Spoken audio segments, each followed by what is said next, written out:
Hey everyone, welcome back to my workbench. Um, the Sega Nomad's got me a little bit beat right now and can't really figure out why the controller one is not working the way I want it to work. I understand the concept behind it. It looks like I have everything wired up okay, but I still can't get proper output. So I gotta set that aside a little bit because it's taken a lot of time working on that, and I'm getting admittedly kind of backlogged on some other items, which is weird. I never thought it'd be. Orders keep coming in. So tonight's going to be a little different. I'm going to be working on uh, making up a custom audio cable for this very strange computer I've never heard of before. And then I'll start recapping a Sega Nomad, but recaps I don't usually show those on video much because they're kind of boring. Uh, but not that building a cable is all that exciting. So this particular Japanese system huh, is for an FM Towns. It's a strange name for a PC. Something from Japan. Anyway, this cable they use is extraordinarily rare and expensive if you have ever able to find one, or you can just build one. So we're going to be building up a cable today. Luckily, it's just a regular micro DIN 8 connector, and all I did was bought a micro DIN 8 connector. I always forget where 1 is on these things. Yeah, this is on the bottom. Okay. There's always it's kind of weird. You'll have it goes 1, 2, 3, 4, 5. There's a space 6, 7, 8. So when you flip it over, you gotta remember the one that was over here is now over here. Um, so I've got this little micro DIN 8 connector. A lot of different. DIN 8 is DIN stands for Deutsch something. I forget what it stands for. It's a German standard, actually. Um, they use like the Japanese like to use it a lot, like the PC Engine over in Japan, and the TurboGrafx over here used little micro DIN 8s for their joystick connectors, and you'll see them in other applications too. A lot of old video cards did that too. They used the DIN 8 for like analog outs. And there's a version of it on even the Sega Nomad and the Genesis 2 use a variation on the DIN 8. So this cable, I'll work on the. I've just bought a set of audio cables off of Amazon and hacked one end off, so I just hacked this end off. The cables, and these are just tip ring sleeves, 3.5 millimeter.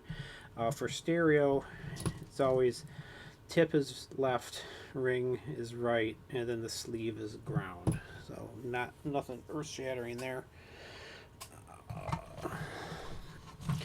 Another common connector is they call it TRRS, which is tip ring sleeve, which will have a video channel on there too. I actually like using TRRSs for some of my projects because you can get composite and stereo out and have only one hole drilled in the case.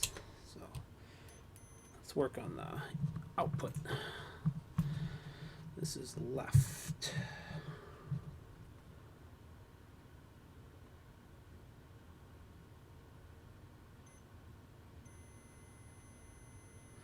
So left is red, of course.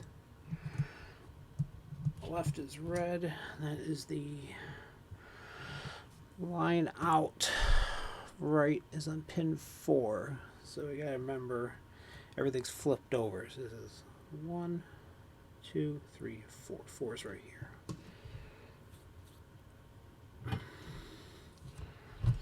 My apologies to the gentleman with the Nomad. Sometimes I have to throw up my hands and work on something else. And see if I can think about it and figure it out later. The Nomad's really wild. Actually, the Genesis was the same way. On the 6th button, there is a on pin 7, I believe. Yeah, it was pin 7. It's a double check this before I solder it. On pin 7 is a output. On the regular 3-button controller, it only had 2 states, low or high. But on the 6th button, whenever you press the button, it sent out a series of 4 pulses in rapid succession. So what that means is, depending on the combination, 1, 2, 3, 4 pulse, first, second, third, fourth pulse will tell you if it's which button you're pressing.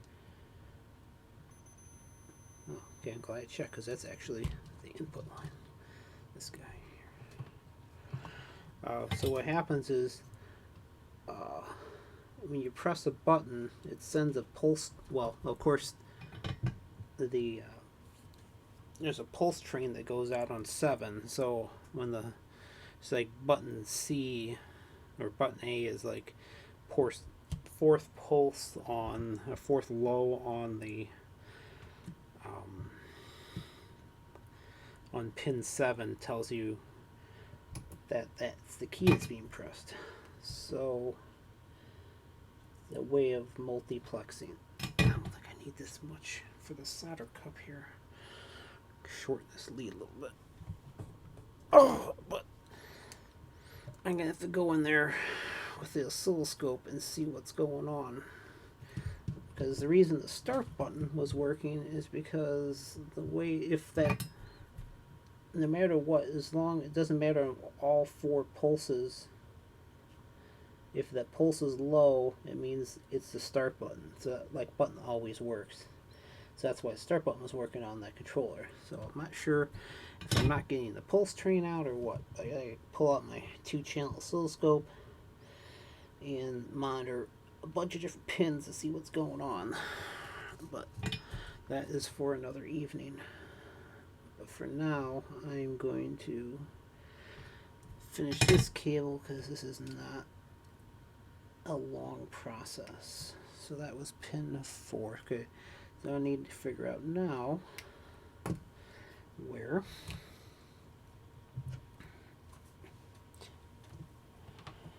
what's the right line out right.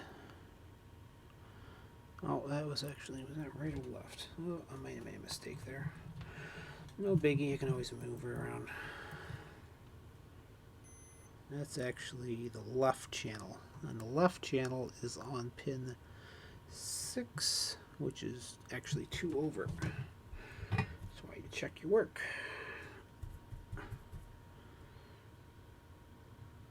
I'm human, I make mistakes, unfortunately. Let's get fill all these solder pots while I'm here. It's actually the little tiny solder cups is what these are. Itty bitty little things. You know, see what they look like. They're little tiny. Oh, where are you? Here we are. They're little tiny cups that you fill with solder. So go in there and just fill up these little solder cups here. And they seem to be tinned pretty well because it takes the solder really easily. That's more solder than I like. Get rid of that in a second. Like I said, those seem to be tinned up pretty darn well because that flowed a lot easier than I thought it would. Good. Got that off. Too much solder there. Let's try that again. Maybe they were logical and red is right. Usually you'll see red is right. So let's go with the middle pin here. Maybe red is right.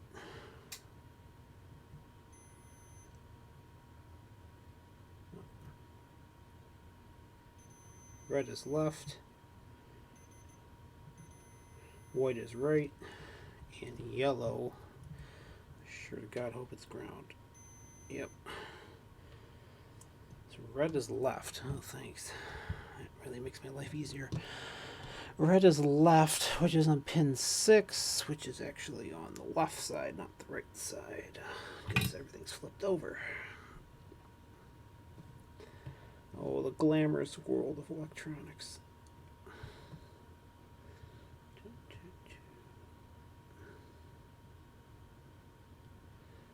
Okay, so that is the line out right. Or is that left? Oh, line out. Pin 6. Line. Oh, that's line in. Oh, good golly. Okay. Alright, Dave. I am not doing well tonight. Okay, let's draw this out. It has been a long week, people.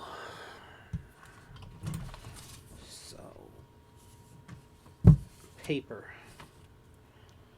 line out, green connector, line out, left,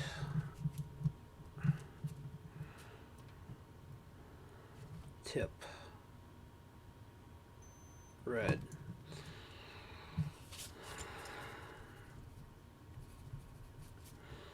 tip is red, which is left. Thanks.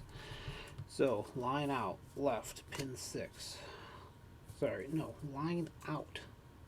Jeez. Line out, pin 7, left. That's going to be red. White, double check. White is ring. Ring white, right, line out, right, pin 4, and then yellow, which is sleeve, which is ground. So line out, ground is on pin 5, and that's going to be yellow. And there's actually 2 grounds for line out, so I'll put that on there too.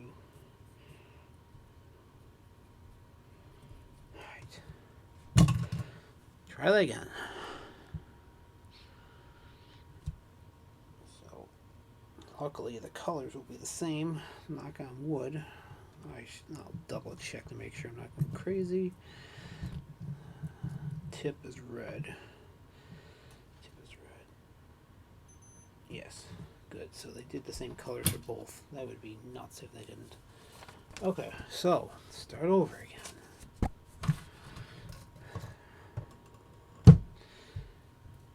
Eight. Pin 4. Just to mess with your head. Let's redraw this so I know which one's which. This is all around, so it's 1, 2, 3, 4, 5, space 6, 7, 8. So we'll go down the line here. Pin 4, line out, right, white.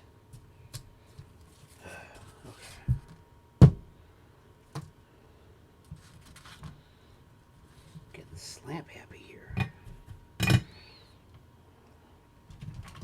is why I had to take a break from the Nomad, because I was starting to get goofy. And that's not good.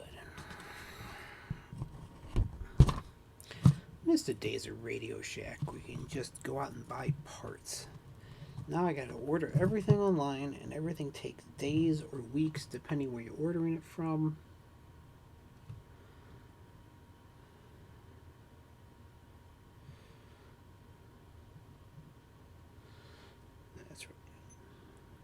So this is line out, right, that's its ring, white, good.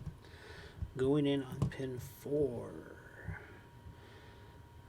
Alright. Wow. That was embarrassing to record on video.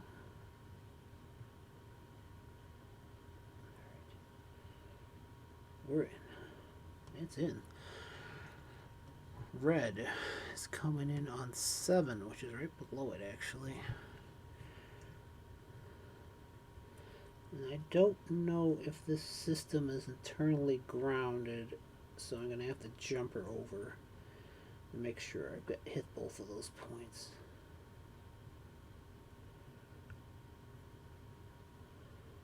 Good solder cups, though. Yeah, so like I was saying, the problem is just be able to, even though they cost too much, Radio Shack, you can go there and you used to be able to go there and just buy parts and not have to wait days or weeks for something to come in the mail. And the mail's been slow too. Oh my goodness. Can't fault the post office because they keep on cutting their funds, which is great for small business owners, by the way, who ship everything via the post office, like I do. Some of my customers only have a P.O. box,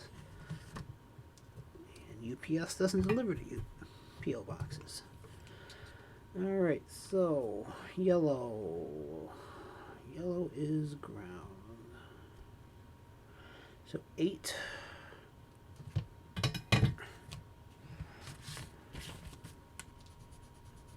White.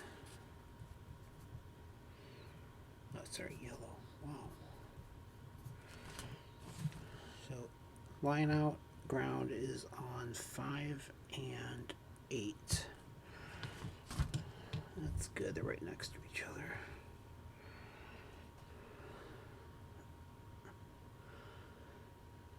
Yeah, there's some places I kind of miss because you could just pick up parts and go. It's good for experimenting and things like that. Let's start this guy here. This is 8.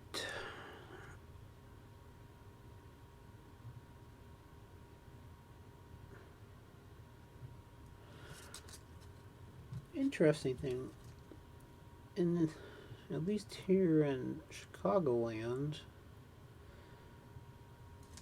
at Hobbytown, there is a little Radio Shack inside, and I live about, oh, what, 5-6 miles away from Hobbytown, so there's actually a little Radio Shack left over, which is handy. I've actually bought some stuff there too, come to think about it. I grew up on the south side of Chicago, and I still live in the south suburbs, actually.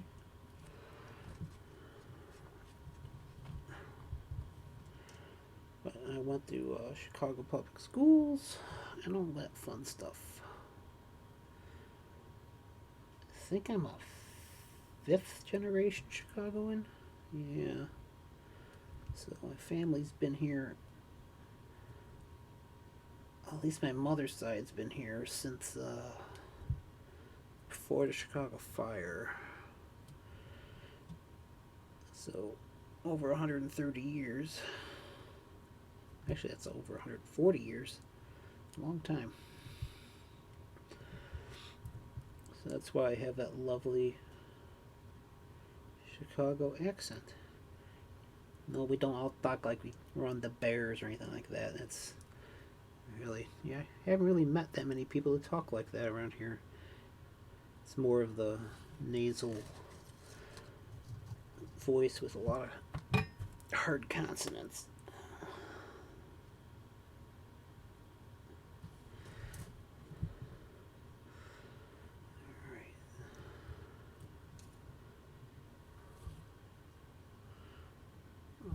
Go in on the... That's not right.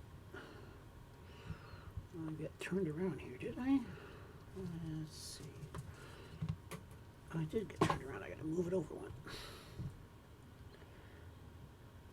I'll own this all out when I'm done.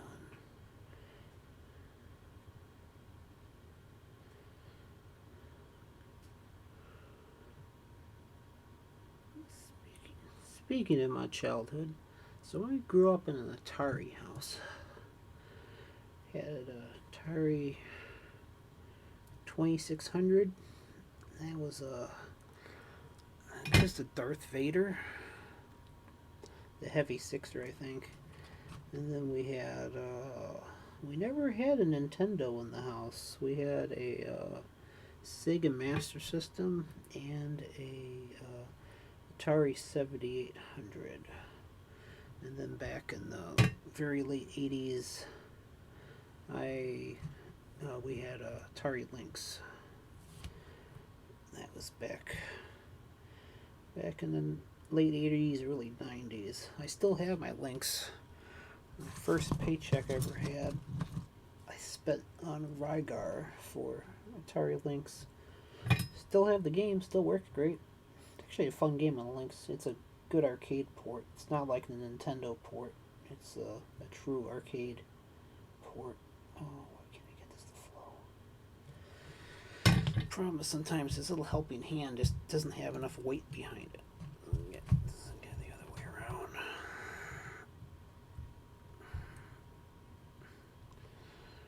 What happens is I go to push a wire in, it just goes, eh.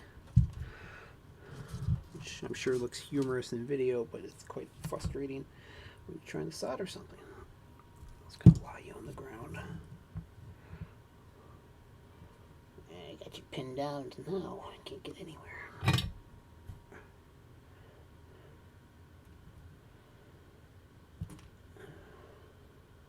So yeah, we were in an Atari house, I think, and of course we had the Atari. We had an Atari 800 XL, which is Atari 8-bit competitor to the Commodore 64, except it had much faster disk drives, better graphics too. It had an extra sound channel as well. So I like the 800 XL. It's a very fond place in my heart for that Atari 8-bit. Very neat computers, fast drives, really good ports of games, better than the Commodore version in my opinion. Never had an ST, but those were really big in Europe. Okay, this thing's in my way. Okay.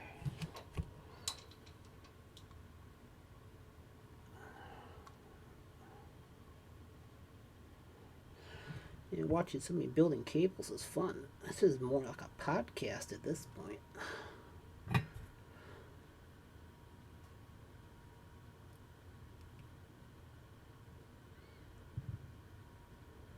we go.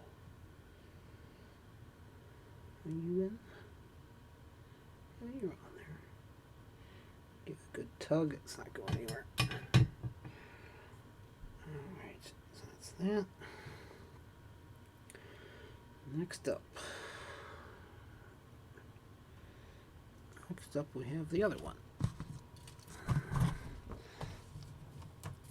So, line in ground, so that's going to be yellow. Line in right is white. We're going to have a yellow again. And then line in left. It's going to be red. So the two reds are next to each other. Okay. So they ran the audios right next to each other. That's not unusual.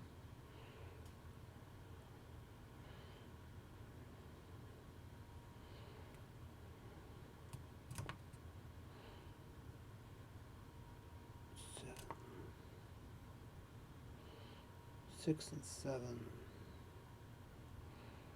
Actually, 6 and 7 aren't next to each other, they jump. Okay, so that's 7. 6 is on the left here, so they did separate it good. Good engineers.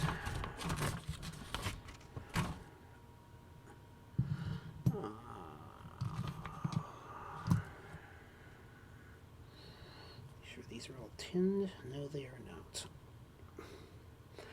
So yeah. I think the first, let's see, I probably played Pac Man and Combat were the first video games I played at home. Arcade wise, what would be the first game I played? Probably Space Invaders would be my guess. I still had those plastic overlays on the screen for color. Yeah, probably Space Invaders is probably the first game I played.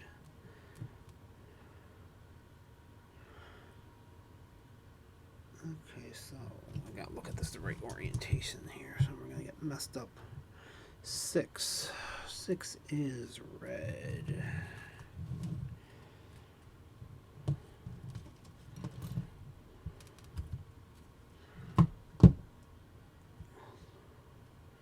Yeah, so probably Space Invaders would be my guess. This is my first game I ever played in an arcade. I think my favorite arcade games would have to be Super Pac Man. I always liked Super Pac Man. There was a local pizza place, still in business actually. They had Super Pac Man.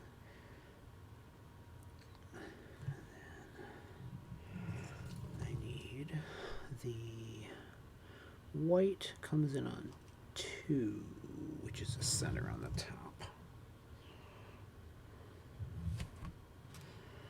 So yeah, they had Super Pac Man for ages, and then they had Centipede. Oh, Centipede's a good game. That one has a trackball. That was a really fun game, actually. Centipede. Hard. It's hard really quick.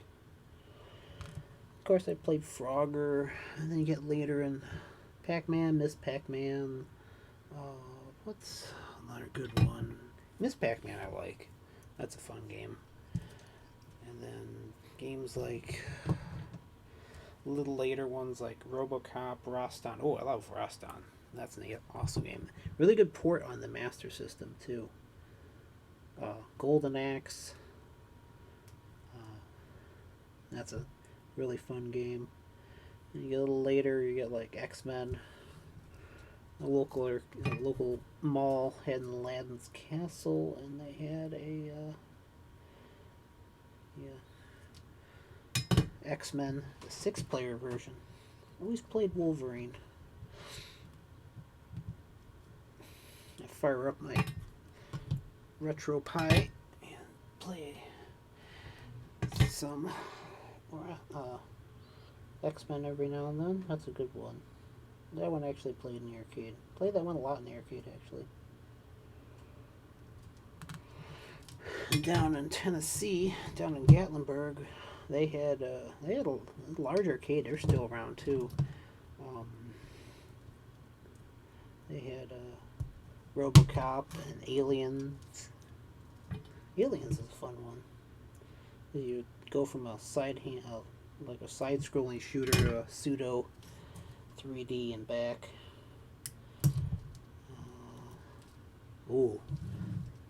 Soul Blade or Soul Calibur, whichever you want to call it. That is a really fun arcade game for later on. Paperboy. Paperboy's a bitch in the arcade, actually. The home ports are a lot easier than the arcade because they had this actual bicycle handlebars on it, of all things. Okay, so one should be line in ground, which is the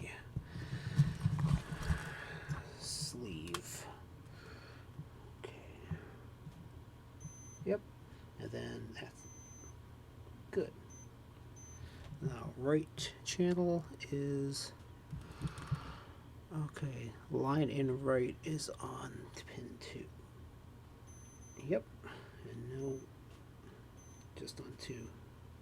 Good. And then left, line in left is on 6.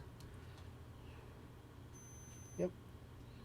Nothing around its continuity. Excellent. Now we're going to test the line out.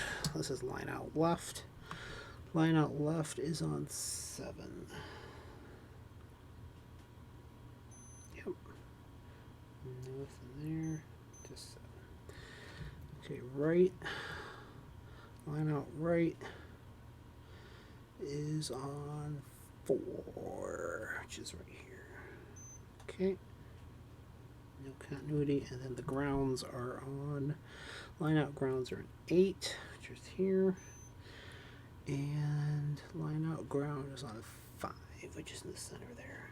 Good, and nowhere else. Okay, good, no shorts. Everything has continuity. It needs to have continuity. So, let's see if I remember how to put this sleeve back on. So, I'm going to take a single wrap of Kapton so we don't get any shorts to the outside.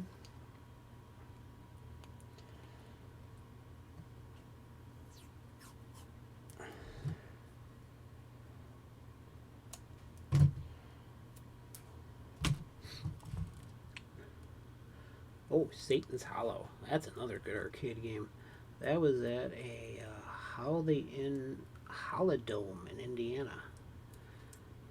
That was fun. I also played Mr. Do, Dig Dug. One of my favorites is Moon Patrol. That's a really good one. I played that on a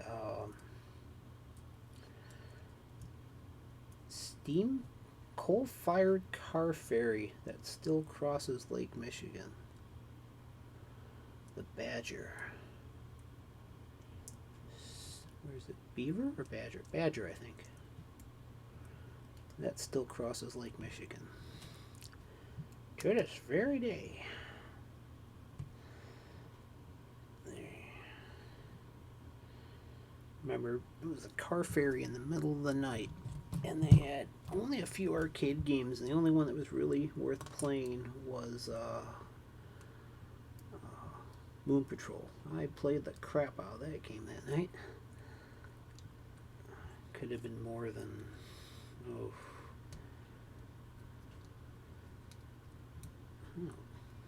15, 14, no, I don't even think it was that old.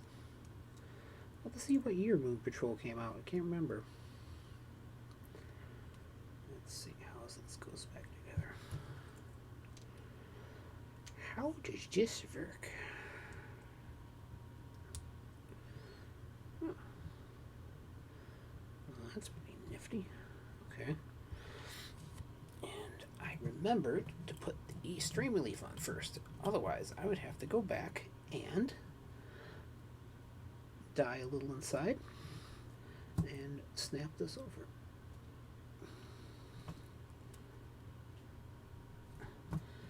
You know, looking at this video, I think I need to buy a new static mat one these days.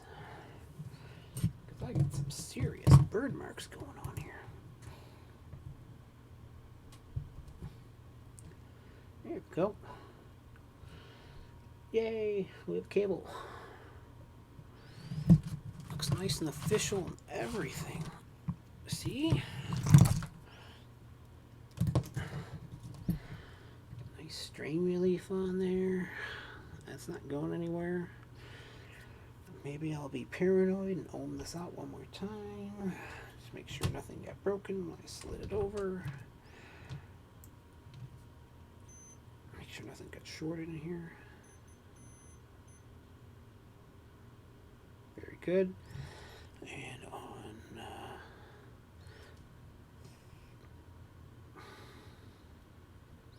see, pin 1. Pin 1 is line in ground.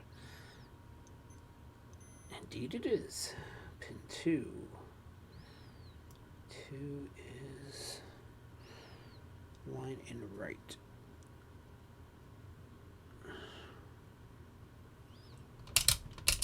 You hate when your meter turns off. Good. Pin 3, line in ground. Yep. Pin 4 is line out right.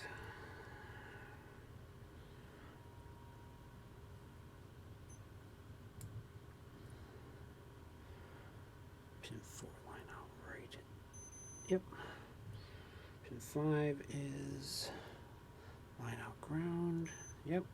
Pin 6 is line out left.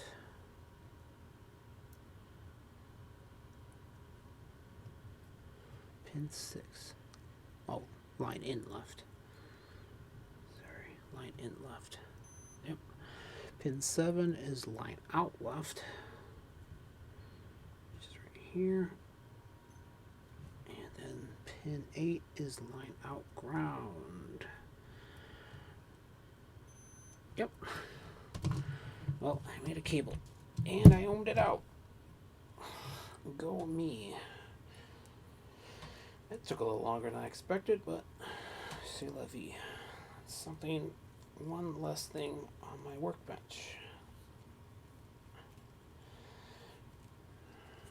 Cool. That's done. I'll be a slightly happier customer. There it is. My wire tie. So yeah, I make up custom cables if you need something weird like that. Get that out of here. Grab that Genesis.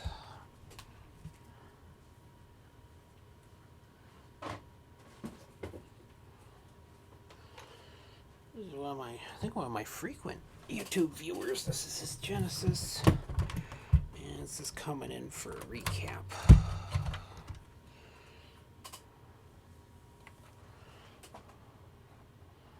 Took this apart maybe a week and a half ago, I think.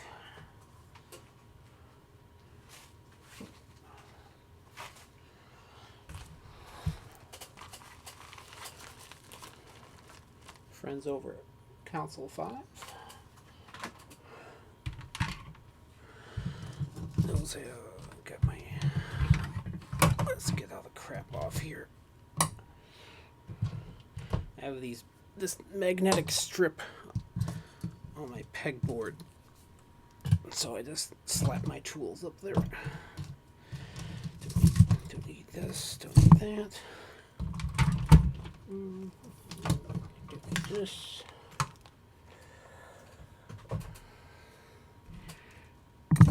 Might need that. Don't need that. Alright, so we're back to the Nomad. Hello, Nomad. Sorry, it's not Nomad. Genesis. A Nomad's a portable Genesis. Let's put some parts in here. Some cat fur.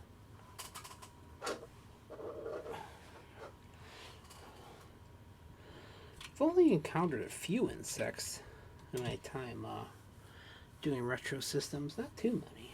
Where's my other screwdriver?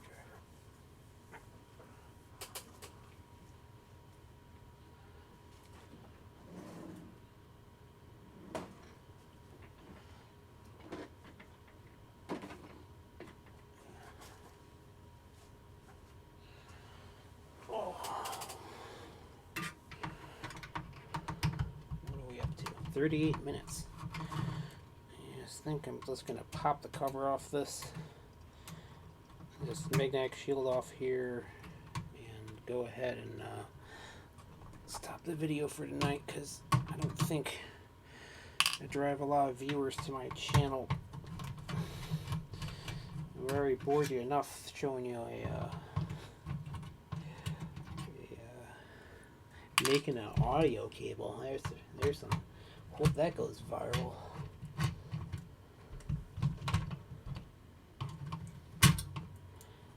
You know, it's a real shame. One of the reasons I actually got into retro repairs was Mark Bustler over on Classic Game Room. Hey, we have a winner.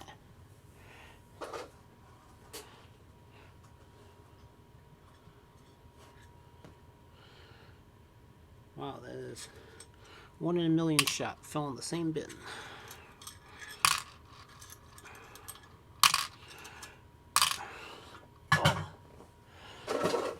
Mark Bustler, Classic Game Room. My brother, younger brother, was really into his channel, and I actually went and did some repair work for my brother and for Mark himself. I did a repair on his, I did the mod work on his Game Gear, and I did the is Atari Lynx 2. I did the repair on that one. And now he's reviewing 80s comics, which he hasn't done in about a month. It's kind of a shame because he's a very entertaining channel. But he kind of just walked away from it all. I can't say I wouldn't say I'm angry. I'm just, it's sad that you would just kind of, I know you don't really owe your viewers anything, except if they've been paying your Patreon and really supporting you through everything, and then you just kind of rebrand your channel about 14 times in a month and kind of walk away from it all. It would have been nice to him just to hairs. Yeah. Let everyone know what happened. Okay, so Genesis. This is a VA3 version, very solid version. I don't usually.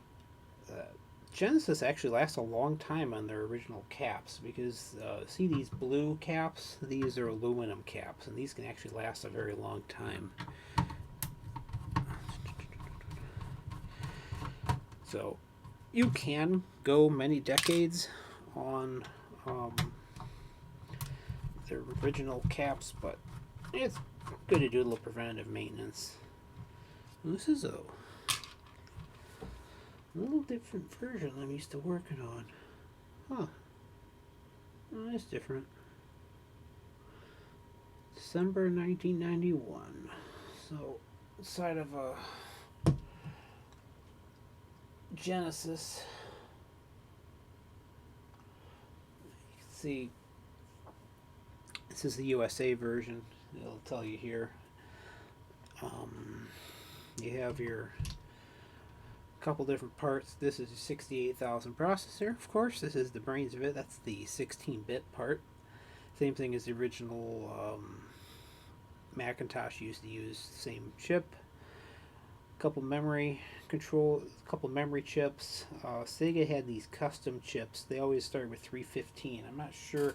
I think that is the joystick decoder. And then you have a Zilog Z80, which is two parts that controls the sound subsystem, and it allows for Sega Master System emulation because they put basically the Sega Master System is based on a Z80. So when you had the converter up here, it would allow you to play your Master System games on here because there was a whole Master System built on the Z80 and a couple of their support chips they put up in the port pin swapper. And then of course you got a Sanyo chip here, and yeah, here it is. Here's your Yamaha. So the classic your classic Genesis sound is due to using the Yamaha synthesizer. So you got your Yamaha synthesizer sitting here, and then you got a couple voltage regulators sitting over here. Nothing too thrilling. Sometimes you can get off. I'm just going to leave that on. It's got some dust, but nothing to get too grossed out by. I've seen worse.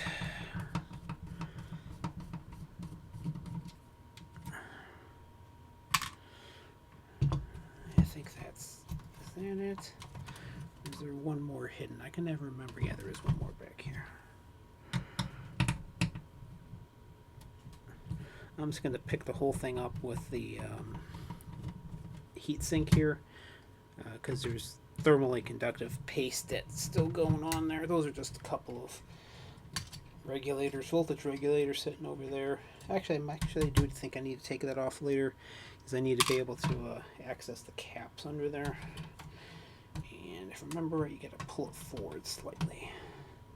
Yeah, because they're actually oblong holes here, and it kind of like pops up off and then out. This is the part I always forget how to do because I don't do it that often. I only work on 1 or 2 of these a year. Get it past the joystick ports. Genesis is a neat system though. True 16-bit. Great sound synthesis because of that Yamaha chip. Good amount of sprites on the screen. Oh, I do have one more screw hidden down here.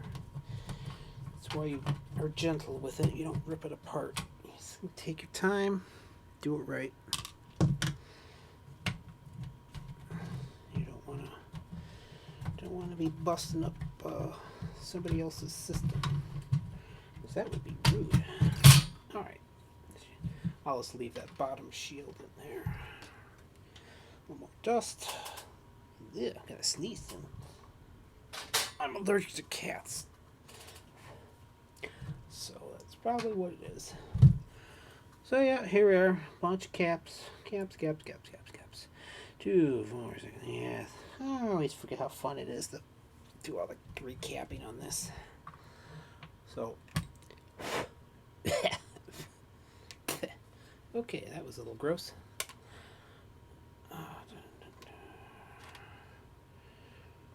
Somebody with reddish blonde hair, which is not me because I have black hair. Alright, so the board's pretty clean otherwise. Yeah, I gotta pull that shield off. Okay. Wow, 46 minutes already. Holy macaroni. Time flies when you're having fun.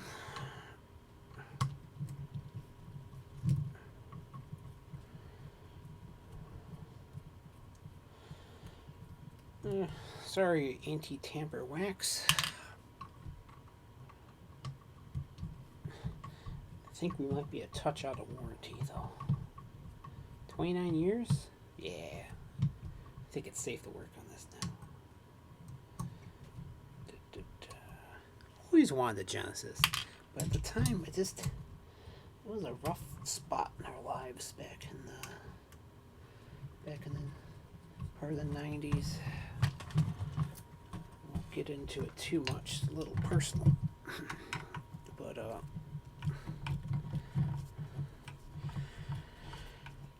early 90s was a little rough. But then Clinton took office, and then things were pretty good in mid to late 90s though. Went to school in the 90s. I'm in college in the 90s. Graduated in 98. Alright, get you over here.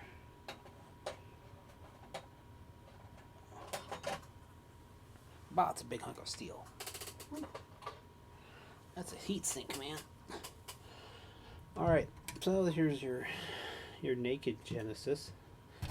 For some reason, I've seen this once before. I had another VA3 before, and they have this weird kludged on cap down here. I don't know why. It's interesting because it's black, so it's not aluminum cap. Not that it matters, but it's just somebody thought of it afterwards. So I'm going to start desoldering and putting new caps in, which is somehow more boring than watching somebody build a cable. And I'll keep working on that tonight, so I'll knock this out tonight. And then I've got a couple of Atari 5200 controllers I need to build up. And I've done that before, so I'm not going to show that. And then I'll jump back into the Nomad again to see if I can figure out what in the world is going on with those signals. Though when I do some troubleshooting, I will do a video on that one to show you how the pulses come out and what kind of logic I'm looking for and see what's going on. But this is already run to 50 minutes, so I think that's good enough for tonight. So everyone, thank you for watching. See you. Hopefully you all tune in. Y'all. Wow, that's not a Midwestern phrase. Hope everyone stays safe, and until next time, thanks for watching.